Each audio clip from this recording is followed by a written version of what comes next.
Um, we are extremely fortunate today to have Madam Justice Darla Wilson with us electronically. While our judges sit on many cases, Justice Wilson is probably our most experienced judge for medical malpractice cases in the Superior Court of Justice in Ontario. Justice Wilson is in very high demand for continuing education conferences of all kinds.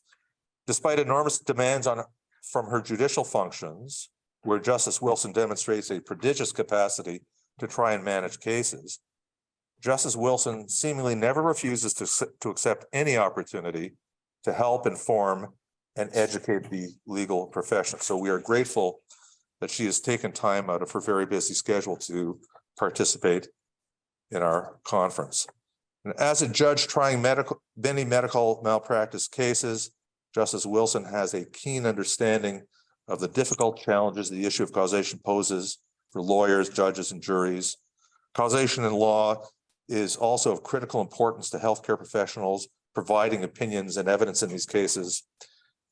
Causation is difficult, and Justice Wilson has spent considerable time and effort to try to simplify this complex subject.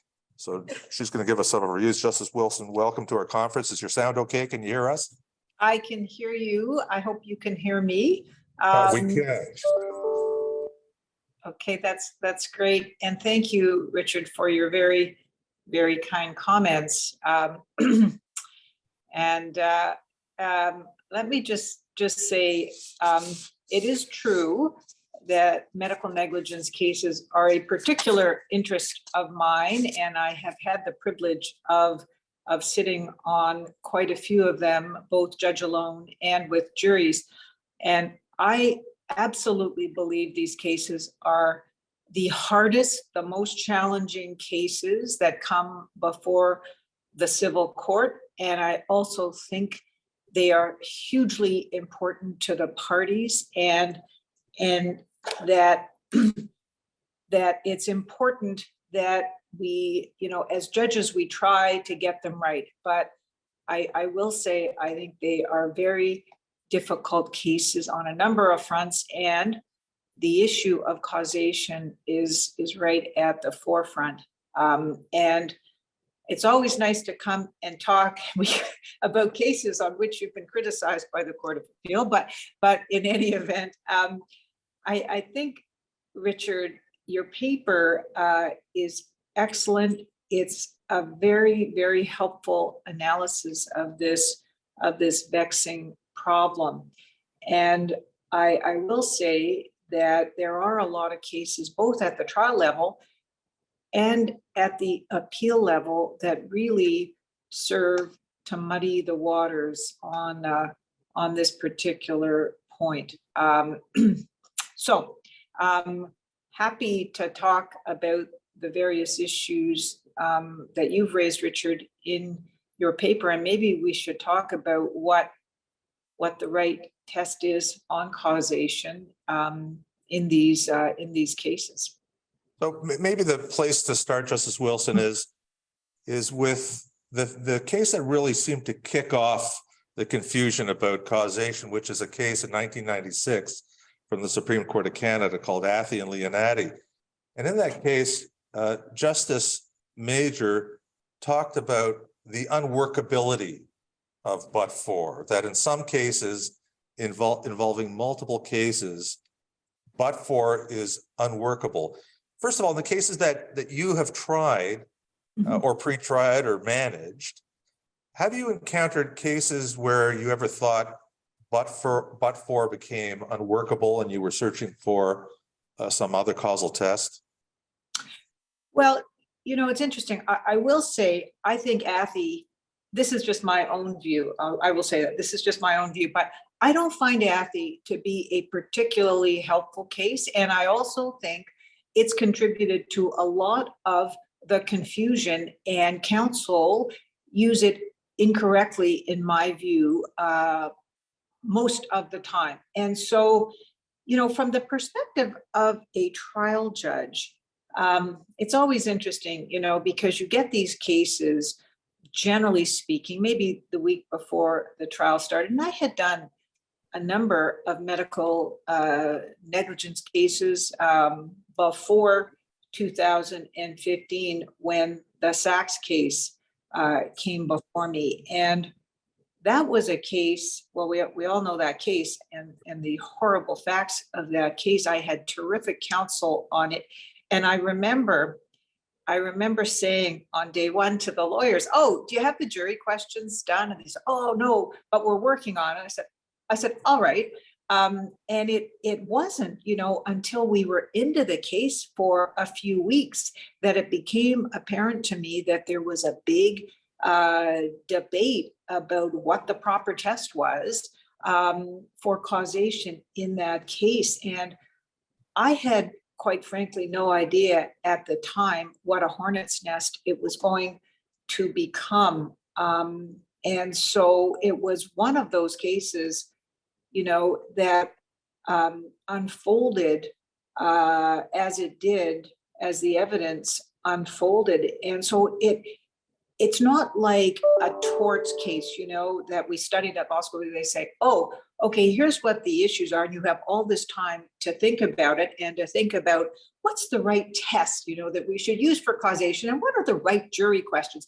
You don't have that. You're dealing with it. And then all of a sudden the lawyers tell you at 10 o'clock at night, "Oh, we don't agree on the jury questions. Now we're going to have this big fight about it." Meanwhile, you've got 6 people that, are listening to the trial. And as a trial judge, you're mindful of that. So there is a lack of perfection, I would say, about the way some of these cases come out and some of the wording that we see and then people fasten on. And so, you and I have discussed the Sachs case quite a few times, Richard, and at the same time that I was sitting on Sachs, Justice Gans was sitting on Sergio in the next courtroom, right? And so he's telling me, "Oh, there's a big war in my courtroom about the proper wording for the causation test." And he comes up with his wording. And I said, "Well, I don't agree with that. Here's what I think the right question is." And then there's, a big debate. And then, I'm hearing from other judges in other cities that they're having the same debate on medical negligence cases that they're trying.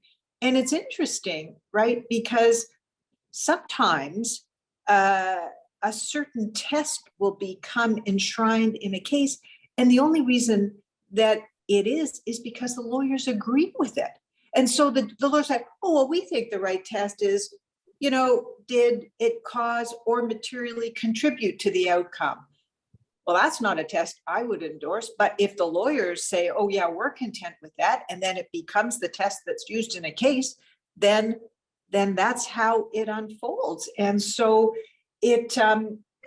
there's case law all over the map on what the right test is, what the wording should be in a jury charge, what the wording should be in jury questions. And I have to say, I think there are a bunch of cases that I actually don't agree with. So would I say that they're wrong? Well, in my view, I would say they're not correct. So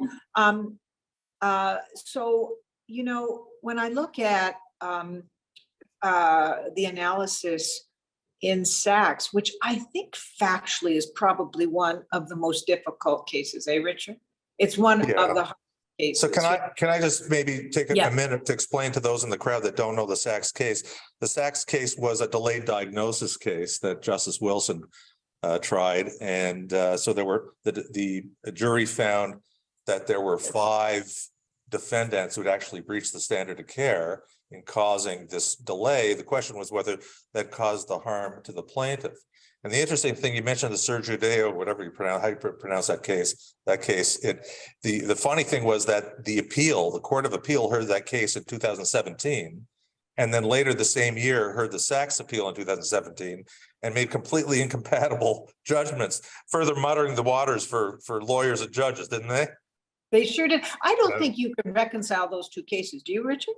Impossible to reconcile. Yeah. So they're completely inconsistent out of the same court in the same year on 2 medical malpractice cases. But you raised the most interesting issue, I think, Justice Wilson, about how the Court of Appeal treated the question of causation in Sachs. And what the Court of Appeal wanted to do in Sachs was ask what they refused to call a global question, if you'll recall, the notion of global coming from Clements and Clements, but they asked the first question. So you have these multiple causes of the outcome, and the Court of Appeal asks a broad question about all of the defendants. Do you believe that the plaintiff's injury was caused by delay, a delayed diagnosis? And then they would proceed to the individuals. And that was problematic too, wasn't it, to approach the case that way? What do you think about that approach? Yeah, I actually don't endorse that approach. I think it is problematic. One of the things, Richard, that we have to remember, a lot of the medical negligence cases are tried with juries, right? And so as trial judges, it's our job to make the language as simple as we can, so that the jurors, who have no legal training, understand the concepts that we're talking about. That's what's always in the back of my mind. I try to get rid of the legal language. I try to make things as simple as I can for the jury and sort of to boil it down. And so I think that, that sort of threshold question and moving on from there is a bit problematic when you're working with a jury. Of course, the judge, we direct our minds to the same legal test, but I guess the point I'm trying to make is that, if it's hard for us to understand causation, think how it is for lay people who are making these decisions on these very important cases. And so, Richard, you and I surprisingly agree on many things about causation. We agree that but for is the test. We agree on that. And I also will say that in your paper, which, as I said, I like very much, I like the question that you come up with in terms of it being in plain language. And I'll just quote it from page 30 of your article. Has the plaintiff proven on a balance of probabilities that the injury arose from the breach of duty of Dr. So-and-so alone, or in combination with the breach of duty of Dr. B and or nurse C, etc. I like that, Richard, because I don't like the material contribution wording, which I think is very confusing. And if you and I were talking about what Justice McLaughlin refers to in Clements, the material contribution to risk, I'm not sure you and I would be able to come up with what that actually means. So I completely agree.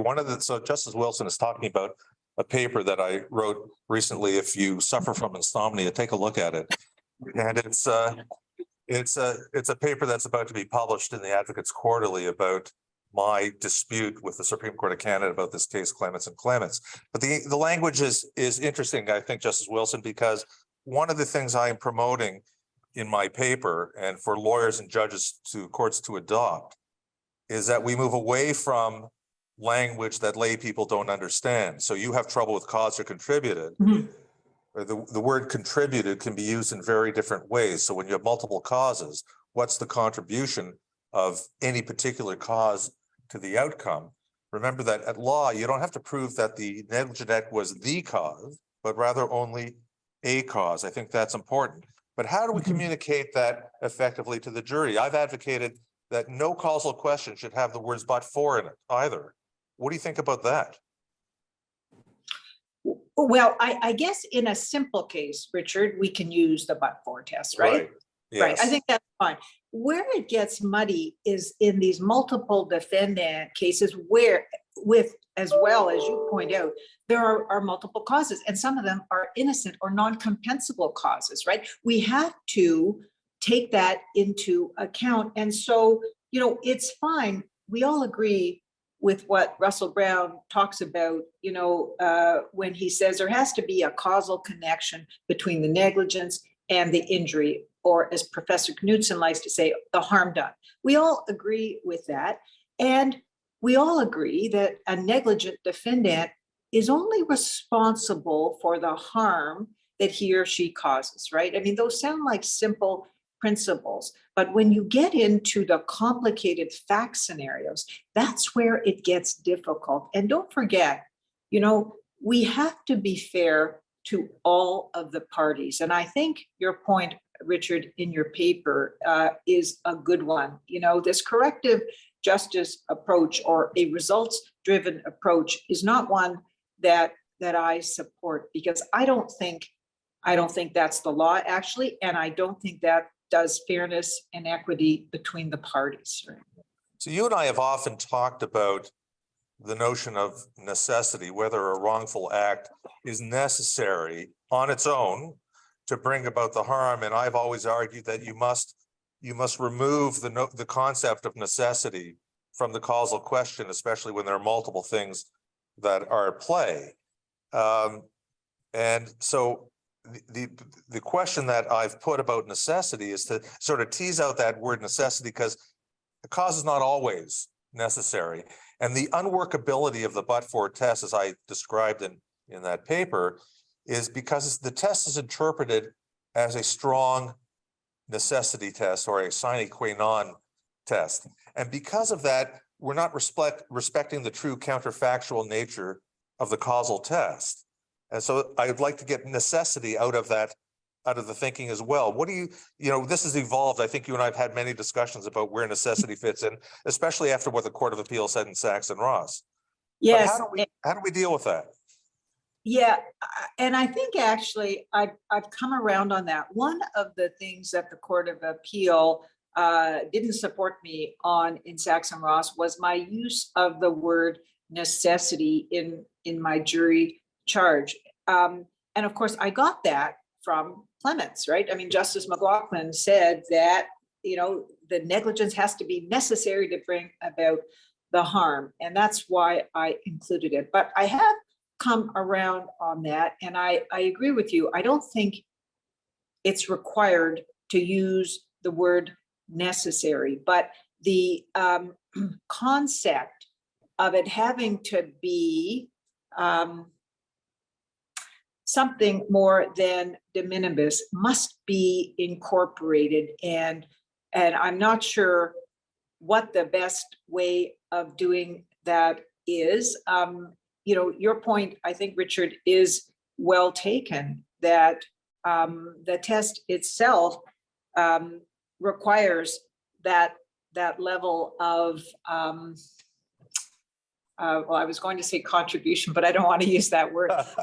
But I understand. I do understand, and I don't think it is required to use the word necessary, as long as the trier of fact understands. It can't just be something, something very, very minor. It has to be something that made a difference, I guess. Let me put it that way. And of course, that comes down to the evidence, obviously, right? So you've described just now what I consider to be a very difficult issue for a jury in terms of how to explain to the jury about causation. You mentioned de minimis, and I think that it's important that that somehow juries understand the difference between the plaintiff's burden of proof, which is a balance of probabilities, and what I like to call the threshold of proof. So the threshold of proof is something more than de minimis, and that simply means something more than negligible. So the negligent act has to be something more than insignificant in order to bring about the harm. I like to think about it as the straw that breaks the camel's back. When we talk about the distinction between the burden of proof, balance of probabilities, and the threshold of proof, de minimis is the straw that breaks the camel's back. So you can have a whole bunch of causes, and then you add that one minor one, and that's the one that sends it to harm. So how do we meet this challenge of explaining to lay people, when we as lawyers and judges are having difficulty understanding these concepts? How do we explain the difference between what I call the threshold of proof and the burden of proof? And how do we make sure that juries do so with a sound evidentiary foundation? Well, I mean, that's the real challenge. And, you know, I'll tell you, Richard, it's not just the juries that need to be aware of that. You know, as counsel, you need, because of course, this evidence, you know, for the most part, is the evidence that comes from the experts on these complicated cases, right? And so as counsel, I think you constantly have to be mindful of the fact, if you're on for the plaintiff, of course, you have the onus of proof, and you have to be listening to what your expert is saying in the box to know whether or not you're going to satisfy the onus. That's a failing, I will say, that I see in a lot of cases. And again, you know, to go back to your question, how do we best convey this idea to a jury? That's, you know, and still remain true to what the Supreme Court of Canada has said the legal test is. I mean, that's really the question, isn't it? It is. And, you know, this idea that we have to also incorporate those same understandings into the causal question. So we may ask the causal question as a balance of probabilities, but then we have to invoke this notion of de minimis somehow into the causal question as well. So I see that as a big challenge for jury questions. But you raise another, I think, very important point, and that is quite apart from the legal test for causation. In medical malpractice cases, where you have probably more experience than any of your colleagues, what are the shortcomings that you are seeing in your trials on the part of the prosecution of these cases in dealing adequately with causation? Well, I would say a couple of things. I think the first thing is, you know, as plaintiff's counsel, you do have to be mindful of what the evidence is. And the onus is on you, I think, to educate your expert so that the necessary evidentiary foundation is in the record. And some counsel seem to me not to be aware of that. They just think, oh, I've got Dr. Smith. He's so eminently qualified. He's just going to get in the box and say whatever he or she is going to say. And that's it. You know, I'm able to put my case in that way. You have to be constantly listening to what the evidence is, not what's in the report, what he or she says in the box and what he or she says under cross-examination. Because of course, as the plaintiff, you know, you have the onus of proof, and we can all look at Snell and Farrell. We can take a robust, practical approach to the evidence and all of that sort of thing. But the evidence has to be there to get you out of the box, right? And I've seen cases where, you know, counsel sort of just assume because the expert said whatever they said that they have sort of proven the case, and that actually that isn't so. And then when the jury is instructed by the judge to think about the evidence and to remember the balance of proof, the plaintiff's case may fall short. But that brings us to another complicated problem for the jury, and that is, when can inference be invoked? So you've got some evidentiary foundation through an expert for some causal conclusions, for making the link, but no direct evidence. Stephen Hagen being one of those cases, I think, no direct evidence. How do you deal with getting the jury to understand how they are to invoke inference fairly in making the causal link? Yes, so I think that's obviously an important part of the jury instruction. And in my standard instructions, I give jurors examples of how you can make the inferences from the evidence that you've heard, because of course, in many of these cases, you know, there's not direct evidence, and the jurors have, and a judge too, if it's judge alone. The Stephen Hagen case, of course, was a judge alone case. You have to look at all the evidence, and you are entitled, and indeed you must draw whatever inferences you think are reasonable from the evidence, right? And Right. I mentioned earlier about the Stephen Hagen case and the concept that the reason that the plaintiff is deprived of the means to prove precisely when injury occurred is due to the negligence of the defendant. Right. That's why that isn't available. So That's, the plaintiff could never prove that, right? So, so that's why you have to be able to draw these inferences. You know, of course, as a trial judge, in the back of your mind, you're always thinking about the idea of fairness, right? But the jury needs to understand that in these cases, in many of these cases, and I think Snell and Farrell talks about that, the plaintiffs could never get the requisite evidence. It just would never happen, right? Right. So I do want to come back for a minute to Clements and Clements and see if we can get some wisdom about this material contribution to risk substitute or alternative or whatever you want to call it. There's no doubt that the Supreme Court of Canada, through Justice McLaughlin in 2012, and this has been invoked by many courts up to till today, has said that there is some test out there, test of what, I'm not sure, but a test out there called the material contribution to risk test. As a practical matter, how would you talk to your judicial colleagues and lawyers about what that test means in real life for litigants? I think that's a really hard one. It's hard for me, Richard, I have to say. So, and to apply that to the real life facts of a case, let's take a look. For example, you know, Sachs and Ross, you know, you have, you know, a nurse who's negligent, not realizing that someone has an infection. You have a doctor who's negligent, not realizing, you know, that there's something going on, that there needs to be further testing, and maybe, you know, some others along the way, residents, that they're negligent for not picking up on different things, and then the outcome is a disaster. And everybody knows, or everybody agrees, all of the defendants are negligent, and you're trying to find whether their negligence caused the harm. How do you translate that? I mean, how is it helpful to say, did, you know, nurse A make a material contribution to the risk of damage to the plaintiff? I don't think that is, this is just my own view, I don't think that's helpful for a jury, you know, in that sort of analysis. Material contribution to risk, you know, maybe that's a concept a judge can grapple with at a higher level. To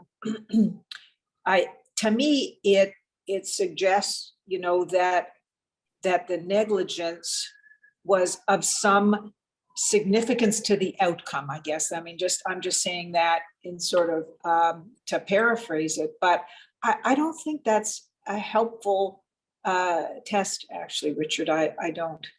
So I've argued, as you know, that not only is the jury deprived of any principal means by way, you know, to apply a material contribution to risk test, but so too is a judge. There is no principal basis, in my view, for a material contribution to risk test. But the interesting thing, I think, and I guess an observation I've also made in my paper, is that the material contribution to risk test is thought of or described as an alternative or a substitute to but-for, which I say it isn't. But even if it is, when the Supreme Court of Canada looked at it the last time in Clements and Clements, it actually became a hybrid test, not even a substitute test, because the new requirement under Clements and Clements was that the plaintiff must prove but-for, quite explicitly, the plaintiff must prove but-for as against a group of tortfeasors.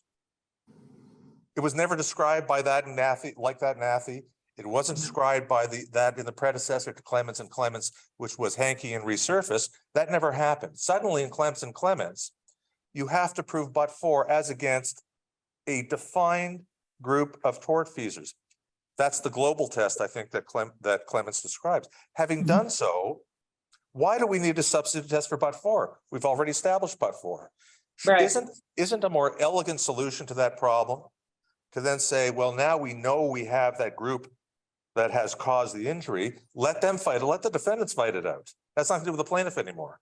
Is that a better solution? I think that that is a better solution. The plaintiff has met its onus. They've Right. established the negligence. And then I think it makes sense to say between the defendants, you sort it out, because I don't know how it's helpful to then say to the plaintiff, well, did each of these defendants, materially contribute to the risk? I don't risk- think that. Risk doesn't matter anymore. We've Right. already established how it It's was already been caused. established. So why do we care about risk anymore once we've established it? It makes no sense. The other serious limitation about the case, it seems to me, is that the court has completely ignored how things occur in real life. In other words, I keep talking about innocent and guilty causes. There is almost no event that occurs without the involvement of an innocent cause.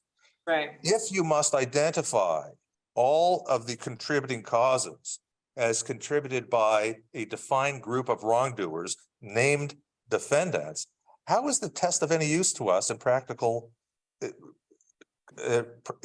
way? Well, I think you've hit the nail on the head. It isn't. And that's the problem, when you're trying to come up with an explanation for these concepts with a jury, it's not helpful. And it doesn't apply to sort of the real life facts of these cases that come before the courts. It's not helpful. So you mentioned Professor Brown as he then was, and it would be nice if the Supreme Court of Canada took another look at this. They could have done it in Sachs and Ross, but they didn't. What's the future for us on causation? How do we make these concepts clearer to judges and lawyers, and how do we restore some certainty and understanding to the issue of causation in tort law? I think it is very difficult when you have competing irreconcilable cases in the Court of Appeal. I don't know how a trial judge is supposed to figure it out, quite frankly, especially if you have a complicated fact situation. And I do think that the concepts, that the test, let me put it this way, that the but-for test, can be used if we choose different language that we can convey what the test is to the jury or to a trial judge. And I would really like to get some agreement at the bar on what the proper questions are, for the proper jury questions are in these cases. Having, a multitude of different jury questions that different judges have employed is very troublesome, I think, and makes for unpredictability in how these cases are done and what the outcome is, So I guess what I would say is right now it's a bit of a landmine for a trial judge, to try to figure out how to deal with causation. And I know this is a medical negligence conference, but don't forget, these concepts apply in complicated tort cases too, right? Yeah, so this is not only an issue for malpractice cases, but it's an issue for all tort cases, and it's a national issue. It's of national importance. It applies everywhere. It really does. Right. I mean, I guess I personally would welcome some Supreme Court guidance on this issue, because it is such an important issue and such a complicated issue. And, Richard, because you've read all of the papers on it, a lot of scholars have written in this area, and even among the scholars, there's no agreement, right? Yeah, although the difficulty I have with most of the scholarship on this issue is that they haven't taken a critical look at clemens. They haven't identified its shortcomings. They try to define what clemens means. That's why I asked you, for practical purposes, what does the material contribution to risk test mean? Academics seem to try to challenge that, but it's a waste of time. in my view, it's a waste of time to define what it means. We need to resort to but for as not being only a test of strong necessity, which is why I advocate that we resort to the counterfactual.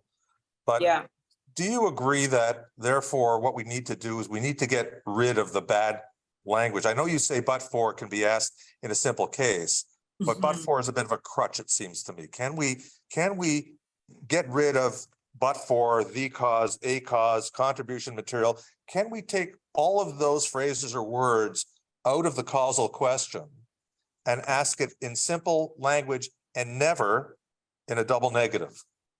yeah. That, The is that the way to double do it? negative is problematic, right? It's Right. very confusing for the jury. Right.